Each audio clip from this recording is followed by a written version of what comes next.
would like to introduce myself. I am Kathleen Chugwa. I am Kate Ashley Sevilla. And today we will tackle about what is Tychonic system.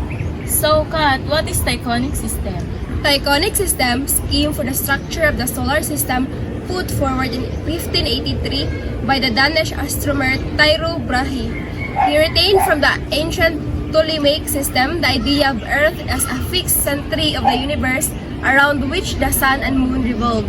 But he held that, as in the newer system of Copernicus, all the planets revolve around the sun. In both the Tychonic and the Ptolemaic system, an outer sphere containing the fixed stars was considered to revolve every day around Earth.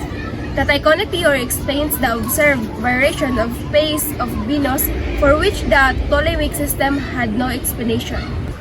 So, ang Tychonic system dahil is usa siya ka structure sa solar system nga gikan ni Danish astronomer which is known as Tycho Brahe. He retained from the ancient Ptolemaic system nga ang idea kuno sa Earth is gifix or dihargid siya sa sentro sa universe which around the sun and moon. Pero, according to Tycho Brahe, nga matod kuno sa newer system or ang bag-o nga sistema which is ang Copernicus is ang all planets kuno is nag-revolve or nagtuyok-tuyok kuno siya around the sun. So, mauli kong atong natay makita sa langit nga ang atong gitawag stars ang tinuod gyud ana is dili siya stars which is mo na siya ang sun because ang atong earth is nag-revolve lang gid siya lang gid siya around the sun. This is the Tychonic system. Ang pinakadool na nag-revolve around the sun is si Mercury. So, mo na ang pinakainit pod nga planeta kay si Mercury. Kay siya mao'y pinakadool nga nag-revolve around the sun. So, kung makaadto ta ngadto perti yung inita. Kung init ang ato, mas init gid kadto. Next is si Mars. So, ang Earth kay naragid siya diri no. Dool ang atong Earth is dool siya sa Moon. So, mo nang tagagabi so ato ang makita ang moon nga dool la kay sa atong panan-aw which is ang atong Earth is dool la siya sa moon.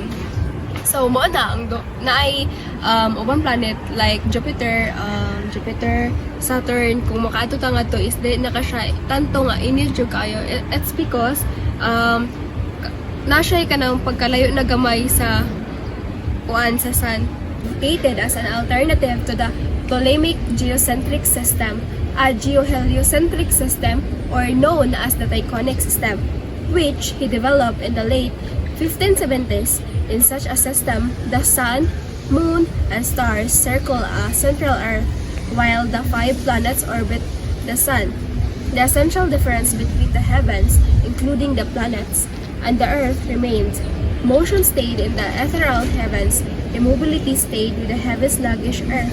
It was a system that Tycho said violated neither the laws of physics nor sacred scripture, with stars located just beyond Saturn and of reasonable size. Ang geoheliocentric system is known as or giila siya na Tychonic system karon which is gi-develop or gihimo ni Tycho Brahe in late 1570. In this system, ang sun, moon, and star is naka-around lang siya sa Earth, while the other 5 planets, 5 Venus, Mars, Jupiter, and Saturn is sun ra ang naa nila, ang moon kay wala. A Copernican astronomer, Tycho used basic geometry to show that assuming a small parallax that just escaped detection, the distance to the stars in the Copernican system would have to be 700 times greater than the distance from the Sun to the Saturn. Moreover, the only way the stars could be so distant and still appear the sizes they do in the sky would be if even average stars were gigantic, at least as big as the orbit of the Earth, and of course vastly larger than the Sun. Most stars visible to the naked eye are giants, supergiants, or large, bright main sequence stars. I and Tycho said, the more prominent stars would have to be even larger still. And what if the parallax was even smaller than anyone thought? So the stars were yet more distant? Then they would all have to be even larger still, Tycho said. According to Christoph Rotman, si Tycho kuno is the use of geometry to show or makita niya ang distance the star from the sun to Saturn. Gimeasure pod kuno ni Tycho ang size sa mga stars. So, mora to tanan ng amo explanation about Tychonic system because mora po to ang amo ang understanding.